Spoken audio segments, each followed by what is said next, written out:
ወደ ዕብራውያን ምዕራፍ 10 ሕጉ ሊመጣ ያለው የበጎ ነገር እውነተኛ አምሳል ሳይሆን የነገር ጥላ አለውና ስለዚህም በየዓመቱ ዘወትር በሚያቀርቡት በዚያ መስዋዕት የሚያቀርቡትን ሊፈጽም ከቶ አይችልም። እንደዚህማ ባይሆን የሚያመልኩት አንድ ጊዜ ነጽተው ከዚያ በኋላ በህሊናቸው ኃጢአትን ስላላወቁ ማቅረብን በተው አልነበረምን? ነገር ግን በዚያ መስዋዕት በየዓመቱ የኃጢአት መታሰቢያ አለ። የኮርማዎችና የፍየሎች ደም ኃጢአትን እስኪያስወግድ የማይቻል ነውና። ስለዚህ ወደ ዓለም ሲገባ መስዋዕትንና መባን አልወደድህም፣ ስጋን ግን አዘጋጀህልኝ። በሙሉ በሚቃጠል መስዋዕትና ስለ ኃጢአት በሚሰዋ መስዋዕት ደስ አላለህም።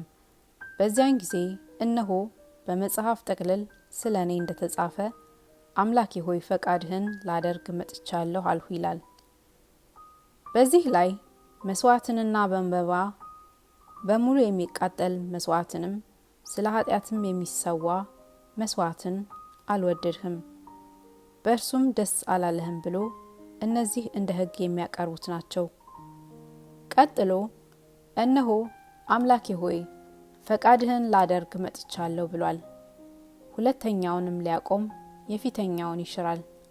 በዚህም ፈቃድ የኢየሱስ ክርስቶስ ሥጋ አንድ ጊዜ ፈጽሞ በማቅረብ ተቀድሰናል።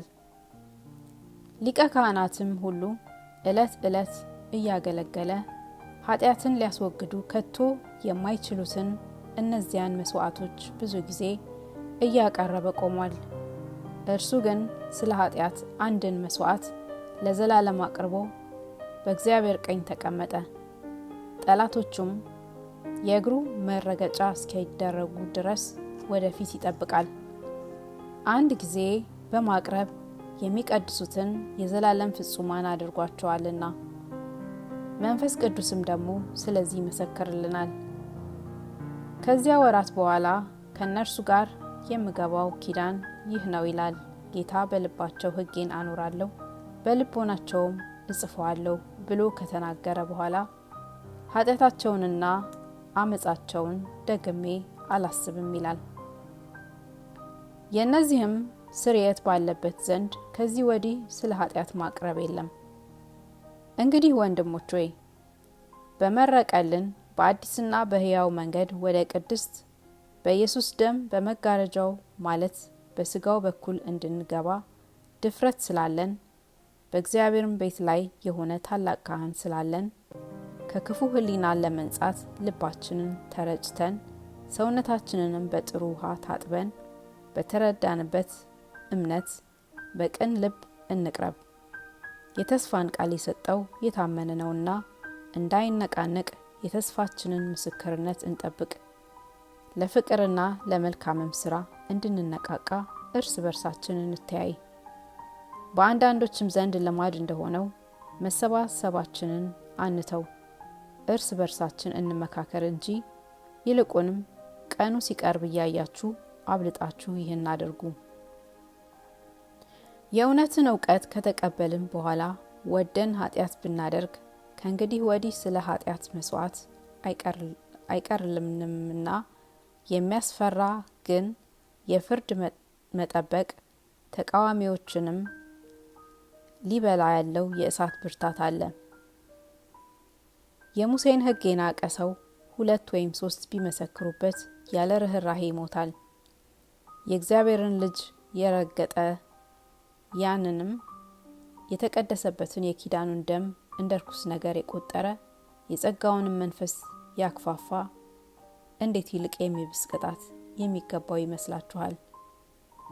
በቀል የኔ ነው፣ እኔ ብድራትን መልሳለሁ ያለውን እናውቃለንና ደግሞም ጌታ በሕዝቡ ይፈርዳል። በሕያው እግዚአብሔር እጅ መውደቅ የሚያስፈራ ነው። ነገር ግን ግማሽ በነቀፋና በጭንቅ እንደ መጫወቻ ስለሆናችሁ ግማሽም እንዲህ ካሉት ጋር ስለተካፈላችሁ ብርሃን ከበራላችሁ በኋላ መከራ በሆነበት በትልቅ ተጋድሎ የጸናችሁበትን የቀደመውን ዘመን አስቡ። የሚበልጥና ለዘወትር የሚኖር ገንዘብ በሰማይ ራሳችሁ እንዳላችሁ አውቃችሁ በአስራቴ ራራችሁልኝ፣ የገንዘባችሁን ንጥቂያ በደስታ ተቀበላችሁ። እንግዲህ ታላቅ ብድራት ያለውን ድፍረታችሁን አትጣሉ። የእግዚአብሔርን ፈቃድ አድርጋችሁ የተሰጣችሁን የተስፋ ቃል እንድታገኙ መጽናት ያስፈልጋችኋልና። ገና በጣም ጥቂት ጊዜ ነው፣ ሊመጣ ያለውም ይመጣል አይዘገይምም። ጻድቅ ግን በእምነት ይኖራል። ወደ ኋላም ቢያፈገፍግ ነፍሴ በእርሱ ደስ አይላትም። እኛ ግን ነፍሳቸውን ሊያድኑ ከሚያምኑት ነን እንጂ ወደ ጥፋት ከሚያፈገፍጉ አይደለንም።